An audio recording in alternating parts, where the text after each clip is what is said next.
Hi guys, Bordy from Nomad Kayaks. I just want to do a little comparison today between the P&H Scorpio and the P&H Valkyrie. I get asked sometimes what the differences are, so I thought I'd cover them in this video. So start off, I'd like to talk about a couple similarities between the two. So they're both expedition style sea kayaks. The Scorpio is 5.25 meters and 59 centimeters wide, and the Valkyrie is 5.4 meters and 54 centimeters wide. They both got front hatches, the optional mini bow hatch, the day hatch, and the stern hatch. And they're both fitted with P&H's great outfitting that I find really comfortable. Good seats, thigh braces, and the Smart Track foot pedal system. So that's where the similarities, I guess, stop, and we look at some differences. So the Scorpio is a great example of a classic sea kayak shape. It's relatively symmetrical. It's got a low deck height. We've got our raked angles on the bow and stern. And it paddles really like a classic sort of sea kayak does. When you paddle the boat, one of the things you really notice about it when you hop in it is really stable. It's got really good initial and secondary stability, 59 centimeters wide. It's very comfortable to paddle, even in choppy conditions. But what I love about this boat the most is how it tracks. So you can be paddling in a crosswind or a tailwind, and you point the boat and it just goes where you want it to go.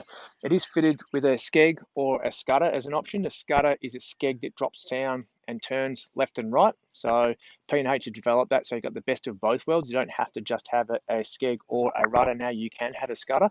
But I find with this boat, it almost tracks so well that you almost don't need it. It's only when it gets really windy and really choppy that you need to use your skeg or your scudder. It's got a relatively low deck height, as I mentioned, and when you sit in the boat, you notice that as well. So it is relatively low on your legs, but you've got plenty of width out to the side, so it's still comfortable, but it's that snugger fitting style of sea kayak. All right, then we move on to the Valkyrie.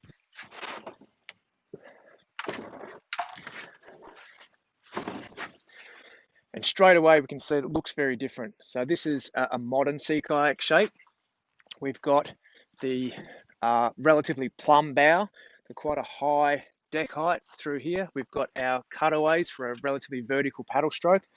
And when you hop in, one of the first things you notice is you've got a very high knee position. I find that quite comfortable, but there's lots of height there for your knees. 54 centimeters wide, so it is a little bit more responsive. It's not tippy. It's got good good initial and secondary stability, but compared to the two, you'll notice that the Scorpio is much more stable, sort of a lower, wider feel, and the Valkyrie's got a more sort of upright, narrow feel. Now, the stern, the rocker profile starts from just behind the seat and heads up to the back of the boat, more akin to what you see in surf skis. And as you can see as well, we've got the rudder on the Valkyrie. Now, that rocker profile that I just mentioned really helps you paddle downwind and pick up little waves and surf little waves that you wouldn't necessarily catch in the Scorpio. And that's one of the biggest differences in the way that paddles and feels.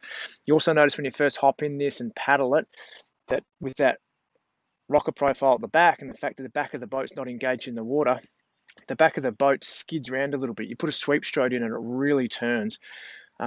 With that comes, when it's windy, sideways or from behind, is that it pushes the stern around a little bit as well. So this boat really needs the rudder, but you drop the rudder in and it tracks beautifully with the rudder.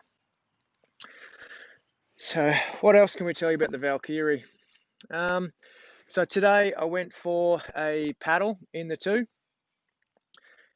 Paddled into the wind, it's about 7 or 8 knots, and then downwind again. So the Scorpio, when I was paddling into the wind, was doing about 7.5 kilometers per hour and about 9 kilometers an hour downwind.